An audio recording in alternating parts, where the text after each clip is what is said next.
Gentlemen, what is going on today? My name is Ryan Mickler, and I am the host and the founder of this podcast and the movement that is Order of Man. I want to welcome you back to your Friday Field Notes, which is obviously a little different than our interview shows that we do on Tuesday, and then our Ask Me Anything that we do on Wednesday. This one, you just get to hear from me, some of my thoughts and ideas and ramblings from throughout the week. And today I want to talk with you specifically about marriage, what to expect, and how you can combat some challenges that you might experience. This one is going to be great for those of you who are getting married soon, or maybe you've been married for a short amount of time. Actually, if you're married at all or planning on getting married, this is the podcast for you today, because we're going to talk about some things that I've learned in almost 16 years of marriage. My wife and I have had some ups and downs and a lot of adventures, goods, bads, ugly. We've had it all, and we've managed to make it work over 16 years, and hopefully that will continue to work over the next 16 years. And I think if you implement some of the things I'm going to share with you today, then you will have a lot of success in your marriage as well. So we'll get to that in just a minute. I do want to let you know, guys, one of the things that we haven't talked about for quite a while on the podcast is our exclusive brotherhood. It's called the Iron Council. This is a band, an organization, a fraternity, if you will, of over 500 men now, all working together to achieve the best results in our lives as fathers and husbands and leaders in the community and owners of businesses and employees and just aspirational men in general. Every single month we have a new assignment, and those assignments focus on a specific topic. This month is all about living heroically and the virtues that we espouse and the virtues we want to live in accordance with in order to produce in our lives. We also have challenges twice a week. We have weekly calls. You can get on up to 2 weekly calls throughout the week. And of course, you have the camaraderie, the accountability, the brotherhood that comes with finding motivated and ambitious men. I know that a lot of you are struggling to find high caliber men in your area. I think that's kind of just natural. It seems to be that the men who want to achieve are few and far between. And sometimes within your area, it's difficult to find these types of guys like you are. I don't think you'd be listening to the podcast if you weren't to some capacity. So what we've done in the Iron Council is brought them all together, and you can tap into it by heading to orderofman.com/Iron Council. Again, orderofman.com/Iron Council. All right, guys, with that said, let's just jump right into the conversation today. Obviously, we're talking about marriage and what to expect. If you're newly married or are engaged or have some desire in the future to be married, to commit to one woman for the rest of your life, then this is the podcast for you. And, if you've been in your marriage for 10, 15, 20, 30 years, then hopefully there'll be some good reminders and refreshers in here that will help you take that marriage to the next level. So let's get into it. Marriage is a great commitment. We'll call it a commitment. And that's what it is. I mean, and with any commitment, there's benefits, of course, that come with it, and there's sacrifice. And that's what you need to understand, is that regardless of how strong and successful your marriage is, there's going to be ups and downs. There's going to be some give and take. There's going to be some sacrifices made. And hopefully the idea is that in exchange for the sacrifices you make by committing to one woman, there will be some net gains, some benefits that come from that. And that's certainly what I've experienced. My wife is strong and capable and independent, but she also brings an element to my life that just would not be present in any other way. We make a great partnership. She thinks differently about a lot of things than I do. We're on the same page in a lot of ways, which is also important. But she gives me a new perspective. She gives me the support and the comfort and the guidance that I need from time to time as I'm going into the world and doing what it is that I want to be doing. Of course, she's a great partner when it comes to raising our children.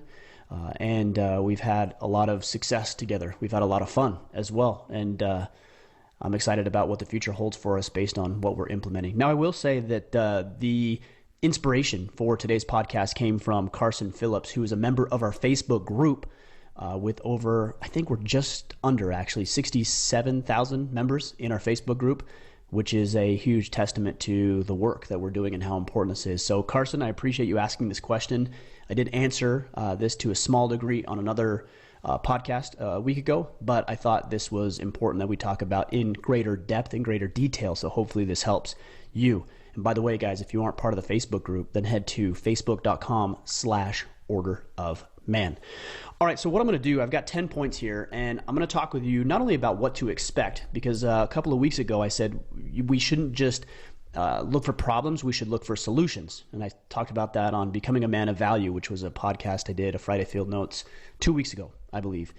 And so we're going to talk about what to expect and some of the challenges that arise in a marriage. And then we're going to talk about specifically 10 things that you can do in order to ensure that you overcome these challenges, that you combat these challenges, and that you have a healthy, thriving marriage the way that those of you who are listening have a desire to be engaged in. So number one is keep that communication open. All right. It's natural that as you partner with another woman that there's going to be differences of opinion, that there's going to be some contention and animosity. This is natural.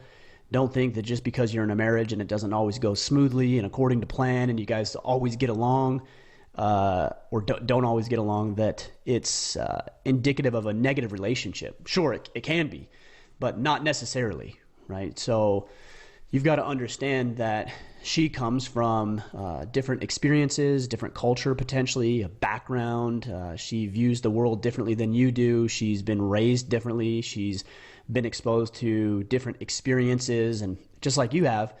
So you aren't always going to agree. And I think we have a tendency, specifically men, I think more generally than women, to shut down.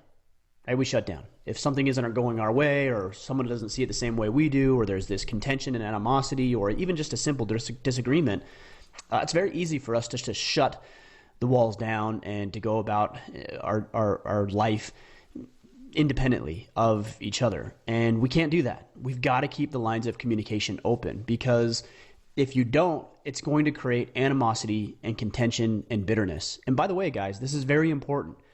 You shutting down the dialogue because you're pissed or upset or whatever doesn't mean that the problem goes away. And I think there's a lot of guys who actually believe that. Hey, if I don't talk about this and we ignore it, then it'll just go away and everything will be fine. It doesn't go away. It just gets covered up. And the more that it gets covered up, the more likely it is that at some point it's going to come to a boiling point, and you are going to explode, or she's going to explode, and it's going to create some real rifts within the relationship. So you've got to let the steam off. I think I've used this analogy before, but my wife, she enjoys canning and food preservation, and occasionally what she'll do when she's canning vegetables or salsa or whatever she's doing, she's got this pressure cooker. And I don't know a whole lot about pressure cookers, but I do know that the way that it works is it heats it up, and then it uses a vacuum, essentially, I believe, to seal the lid to the can so that no air is getting into the jars, and it preserves the food.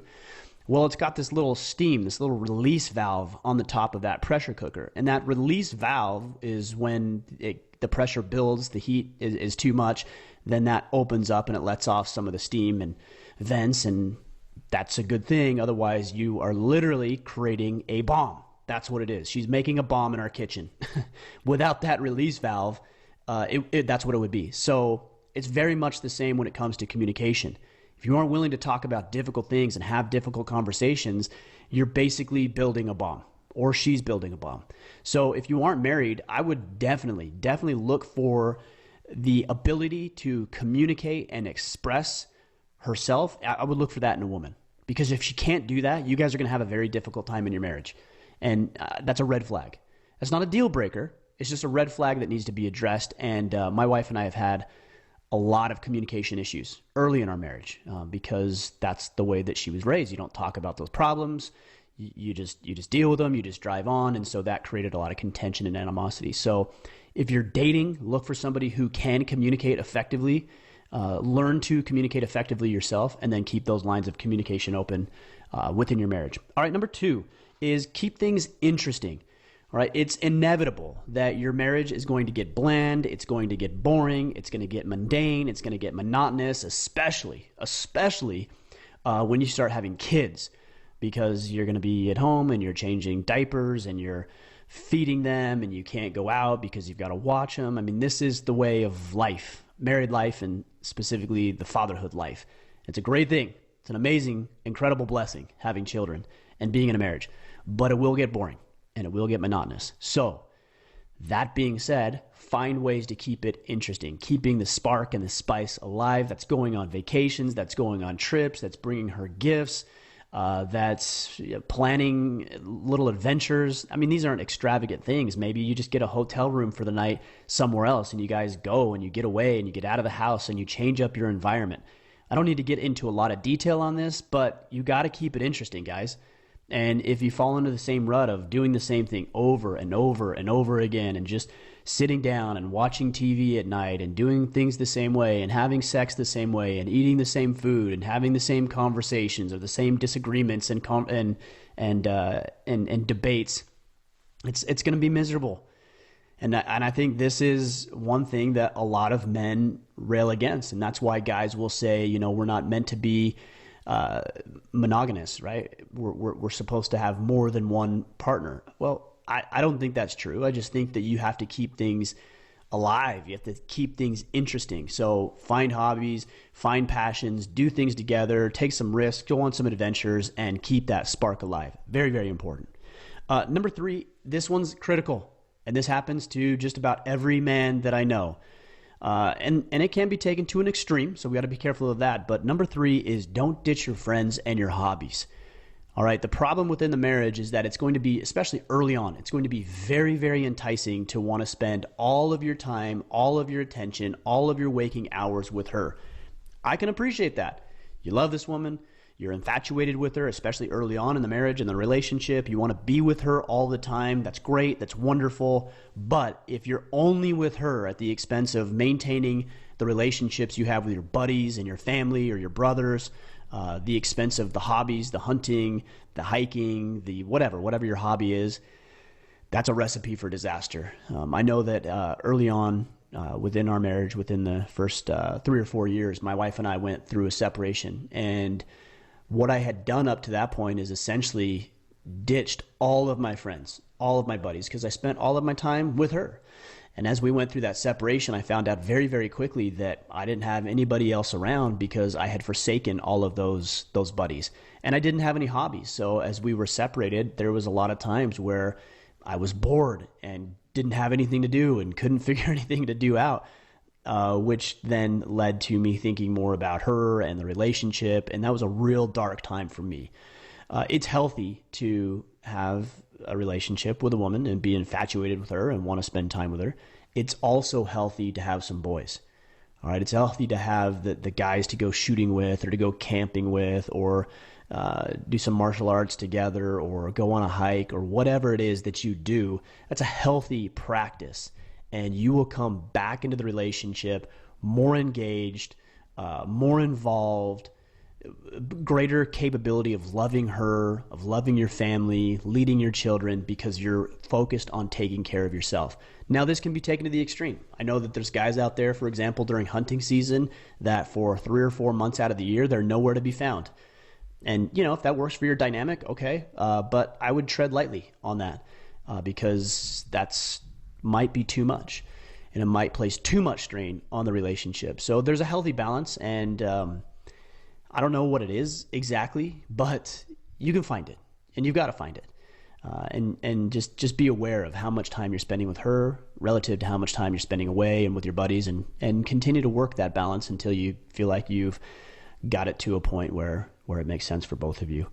Number 5, I'm going to switch up the order real quick on this. Number 5 is also encourage her to take care of herself. I noticed a lot of guys in our Facebook group and guys who message me who say things like, you know, my wife is lazy. She doesn't take care of herself. She doesn't have any girlfriends. She doesn't do anything for herself. And obviously that's a problem. I used to be the guy that when my wife wanted to go do things with her friend or her mom or sister and really go take care of herself, I would make her feel guilty for that. I would make her feel bad for wanting to be away. And so she wouldn't go because she didn't want to feel like that. And so I felt like I had won. Well, I didn't win because she ran into the same issues that I ran into because I've forsaken all of my friends and all of my hobbies. And it created some animosity and contention within the relationship. It was purely selfish for me not to encourage her, to foster and to create the environment where she felt comfortable going out to spend time with the girls, going out and spending time doing things that were important to her. I wasn't letting her do that because I was emotionally manipulating the situation. Now I'm to the point where I want her to go take care of herself. I want her to be involved in classes and courses and have girlfriends, and they go do things together. Again, not to the extreme, but because I know that when she goes to take care of herself, then she can come back into our marriage as a wife and as a mother, more engaged, more interested, more capable of being the type of wife and mother that she has a desire to be. So don't make her feel guilty. Don't make her feel bad for wanting to take care of herself. In fact, foster it, encourage it, because I know there's plenty of men out there who are in a situation where their spouse does not take care of herself, and she really needs to do that, and you need to be the catalyst to be able to make that happen. So that's number 5. Number 4, and again, I switched these up a little bit because that made more sense to go there. But number 4 is creating boundaries and standard operating procedures for disagreements. Boundaries and standard operating procedures for disagreements. You have to decide the way that you're going to respond in the heat of the moment before the heat of the moment. All right, you guys are going to have disagreements. You're not going to be on the same page on everything. Maybe it's a financial issue or a health issue or a raising kids and disciplining issue, but there's going to be some contention. There's going to be some disagreeing here, especially on these important things. But if you don't have some sort of boundaries that you've established with her, and she doesn't have those boundaries as well, and standard operating procedures for the way in which you'll have discussions and debates, that's going to create a real problem. I remember specifically that there's been times in my life where I have, in our relationship, where I have said to her, I won't be talked to like that. We can have this discussion. We can get on the same page. We can compromise. We can do what we need to do, but I will not be talked to like that. And she said that to me. And because we established these rules, we uphold these boundaries with each other, we call each other out, because step number 1 is keeping the communication open, everything seems to run that much smoother. Yeah, it's difficult when somebody says, I won't have you talk to me like that, but we've already established this. There's no guesswork. It's written in stone, and we are willing to uphold this with each other, and things go better. Everybody is so, not everybody, but a lot of people are so unwilling to uphold boundaries because they think having boundaries poses a risk to the relationship. It's not true. Not having boundaries poses the greater risk to the relationship. If you have the boundaries in place, they're set, you both know what they are, you've both communicated with each other, the expectation is clear, and then you're willing to uphold those conversations, those boundaries and standard operating procedures, everything will go more smoothly. Not completely smooth without friction, but more smoothly than it would had you not had those in place. So think about what those are, communicate those, and work through those. All right, number 6. And I talked about this a couple of weeks ago on that Friday Field Note podcast, where I talked about becoming a man of value. What I'm talking about here is proposing solutions, not just whining.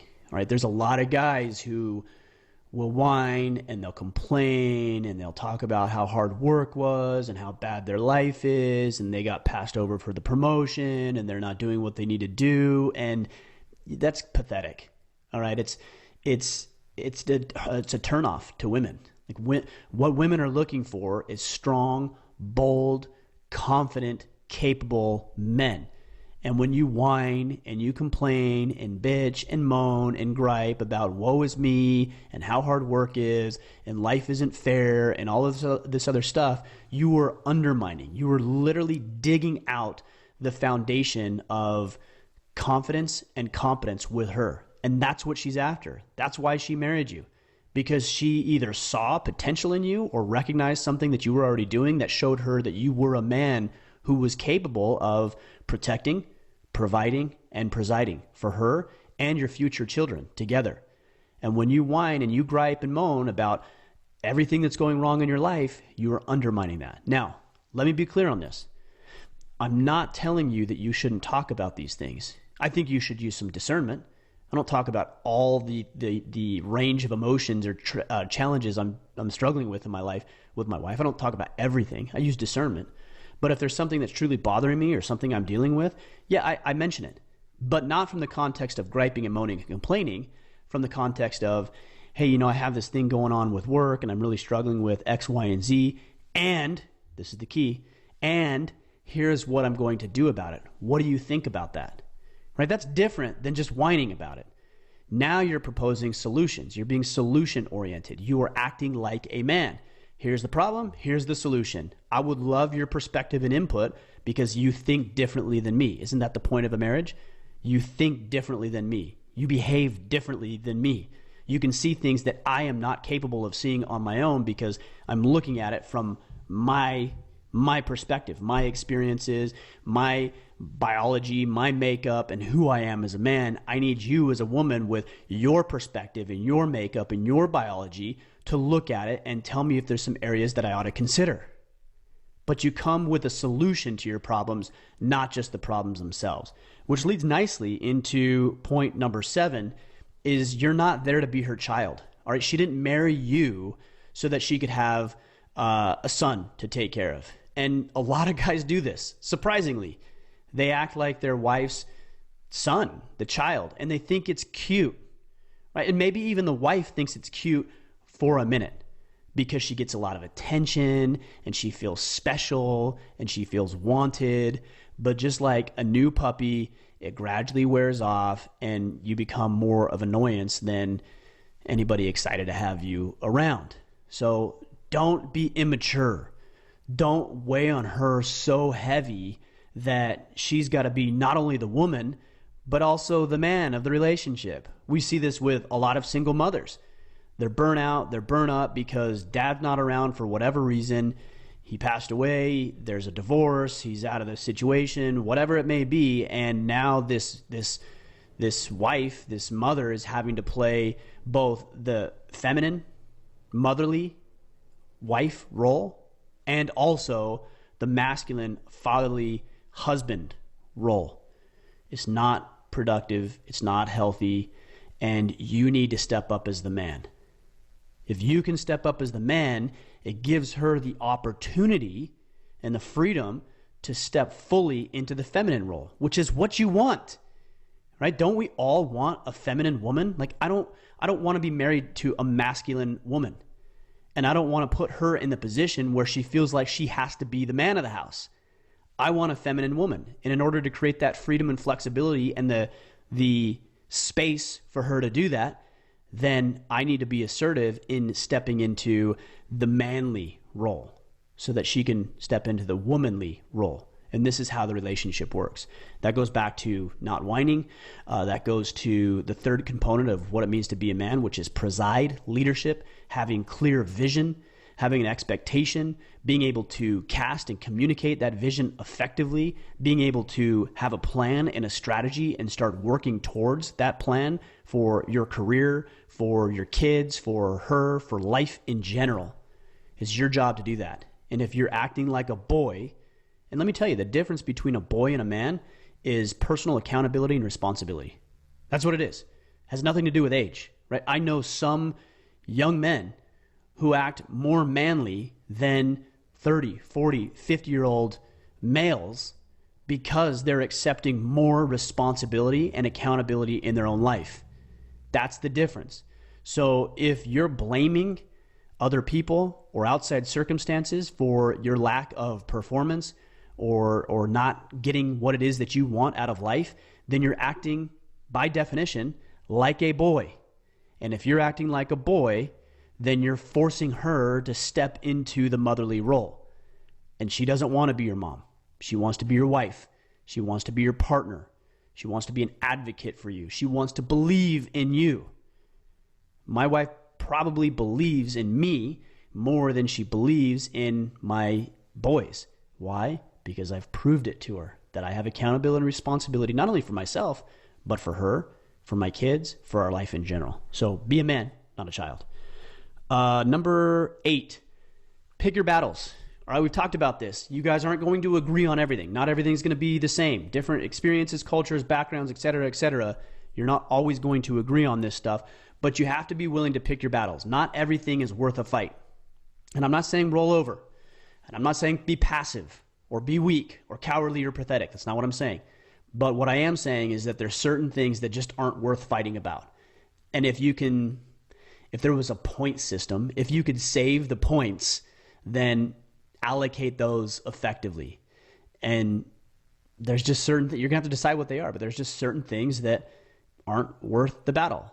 Are you willing to die on every hill that you could potentially run up against? I hope not. I hope that there's certain things that you take very seriously, and I hope there's other things that, she can have the W on that one. Like if it's where you want to go eat, or the way the house is decorated, or whatever. There's all sorts of different scenarios. Then, maybe it's okay. It's all right. Or what she wants to do that evening together, or what movie you guys want to watch. Okay, yeah, you win. I'll do that for you, right? And then the things that really matter to you, then you get to stand firm and claim those as victories for yourself. And by the way, I say this like victories, like there's a winner and a loser. There shouldn't ever be a winner and a loser. You should both win, right?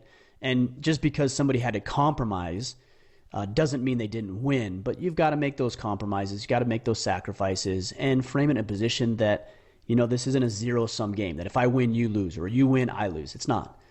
We can both win, but some battles just aren't worth fighting for. You identify what those are, and don't be so hard-headed. All right, both men and women can be hard-headed. My wife is hard-headed, but so am I. And we have a tendency at times to want to fight battles that we don't even care about just so we can say we won. It's ridiculous, and yet we both do it. We both fall into that trap. So it is something to be aware of. It's something to expect, especially if you have a strong-willed wife, which I like having a strong-willed wife. That's actually what I want. I mean, I can't imagine having a spineless coward as a companion. Like, that would be miserable. So she pushes on me. She challenges me in a good way. And isn't that also what we want? I actually want challenge. I want push and pull and strain and tugging in the relationship. Healthy strain. But I want that strain because that's what helps us be better. If there was no tension in the relationship between husband and wife, like, would either one of us be improving? No, not at all. So that healthy tension is a good thing. So I looked for a strong, assertive, independent, bold, confident woman. That's exactly who I found. And she's become more so in our relationship because of her personality and because I helped foster that. And she's helped foster it within me as well. So if you've got a strong, bold, assertive woman, congratulations. If you don't, maybe work on fostering that within her and letting her know it's okay to be that way. And we do that by deciding which battles are worth fighting and which ones are not. All right, number 9, be a good listener. Now, any guy who's been married for any amount of time will tell you that not all women want, I would say all women aren't always looking for a solution. In fact, in my experience, the majority of the time when women come to me, my wife specifically, and comes to me and shares a problem or a struggle or something she's dealing with, she's not looking for me to solve problems. I can see it very clearly, just like you can. It's like, well, don't do this, do this, do this. And that pisses her off even more. Be a good listener, which means you actually hear what she's saying. And not only hear it, but you process it, right? Like, it's easier to hear. It's like the Charlie Brown, like, wah, wah, wah, wah. That's hear it. You heard something. But did you listen? Did you process it? That's the difference. And if you can't process what she's telling you and then respond accordingly, which sometimes might just be nodding your head or saying, oh man, that does suck, or that's really hard. What are you thinking? What are you going to do about it? Now look, it's hard because we as men know, and we're solution oriented. That was point, I think, number 2 or 3, right? Is like, or maybe it was, I don't know. It was one of the points. I said, be solution oriented. In this context, I'm telling you that the solution is not to give her the answer, even though you feel like you clearly know what it is. The solution is that she's not looking for the answer. She's looking for you to listen and to be a sounding board, and for somebody that she can just work through and process some of her thoughts. This is very challenging. It's one of the most challenging things, believe it or not, inside of a marriage, is to just shut up. And obviously, because I've done probably close to 600 podcasts at this point, I like the sound of my own voice. I like to talk. I'm never at a loss for words. And so this poses a real challenge in our relationship. And the other day we were discussing some issues, I'll say that, some issues that she was dealing with. And it was with another person. And I said, you just need to be bold and assertive. And I saw something on Instagram and I sent it to her and I said, hey, I just sent you something on Instagram that I think might might help or give you some perspective. And she said something. What did she say? She said, if it's a post that you made, like if it's from you personally, I'm going to kick you in the nuts. And that's exactly what I'm talking about. Like, sometimes they don't want to hear any solutions from you. And I said, it's not something from me. It's from someone else. She's like, okay, that's okay then. But that's a hard pill to swallow. It's like, I have the solution. I just want to give it to you so bad. Don't do it. Just sit there, shut up, listen. Don't hear necessarily, but listen, and then respond accordingly based on what she's looking for. That's the solution. All right. And the last one here, guys, is include her in on your visions, your aspirations, your decision-making process. Include her in. If you make these decisions on your own, especially these big life decisions about what you're going to do for work and how your day was and where you guys want to live and what you want to do as career aspirations and how many kids you want to have and the vacations and everything about life, if you're not including her and incorporating her thoughts and ideas and her into the decision-making process, not only are you doing yourself a disservice, but you're doing her a disservice. Like, she has dreams, she has goals, she has aspirations, and what makes yours more important than hers? And what makes hers more important than yours? You've decided voluntarily to enter into this relationship, this agreement, this covenant between you and her, and you've agreed that you will take her feedback and her perspective into consideration, and she will do the same. And be careful of making these decisions and living life without her. You know, you've agreed to be with her hand in hand, shoulder to shoulder, partners in life. That means that you're partners. That means she gets a say too. And I had a really interesting, we'll call it interesting, it was a very strange podcast the other day, and we were talking about a man leading a woman, and he was talking about, should a woman obey her husband? And I said, I don't really like that term, obey. I think it has a negative connotation. Like, she has to subject herself to me. Now, I will say that my wife respects me. She listens to me. She is led by me because I've earned that. She's not obligated to obey me. I've earned the right to lead her well and to have her voluntarily decide to follow me. But that doesn't mean that I don't include her in on the decisions I'm making or the considerations that I'm mulling over. These are important things to share, and you're going to get a new perspective, again, that you haven't considered before. So there it is, guys. That's 10 strategies to overcome some potential pitfalls and frustrations in a marriage, and of course, some things to expect as you're entering into a marriage as a new husband or a fiance. It's very important that we take these things into consideration. So let me recap here, and then we'll wrap it up and call it a day. Number 1 is keep the communication open. Number 2 is keep things interesting. Number 3, don't ditch your hobbies and your friends. Number 4, encourage her to take care of herself by having friends and hobbies that she can engage in. Number 5 is establish those boundaries and standard operating procedures for disagreements. Number 6 is focus on solutions, not just the problems. Don't be whining and complaining to her. Number 7 is do not be her child, be her husband. Number 8, pick your battles. Not everything is worth fighting for. Know what is and is not. Number 9, be a good listener. Listen, right? Don't just hear, but listen and then respond accordingly. And then number 10, include her in the decisions and aspirations and goals and everything that you have. You're going to be better off. I know that's a challenge at times, especially when you get into the thick of things and there's emotions and disagreements and challenges and outside factors at play here. But I'm telling you, if you can take those 10 things to heart and then try to incorporate those on a daily basis, you will be much more likely to thrive within your relationship and have the kind of marriage that you have a desire to have. I mean, isn't that the goal? You don't enter into a marriage for the hopes that one day it will end. You enter into a marriage because you think this is a partner that you can walk hand in hand with for the rest of life and be better off for it, and then also make her life better for it as well. So incorporate those 10 steps. All right, guys, if you have any more, let's continue the conversation. If you're listening to this on the podcast, then you could follow along on Instagram, Twitter, or Facebook at Ryan Mickler. If you're watching this on YouTube, then you can drop your comments below. and let me know if you agree or you disagree or you would add any other things that other men need to consider. But let's continue the conversation outside of this podcast because this is definitely one that we need to have. So with that said, we'll call it a day. I'll be back next week for an interview and an Ask Me Anything and another Friday Field Notes. We're putting out 3 podcasts per week, so make sure you subscribe. And also on a parting note, again, check out the Iron Council, which is our exclusive brotherhood. You can do that at orderofman.com/Iron Council. All right, guys, get out there, go out there, take action, become the man you are meant to be.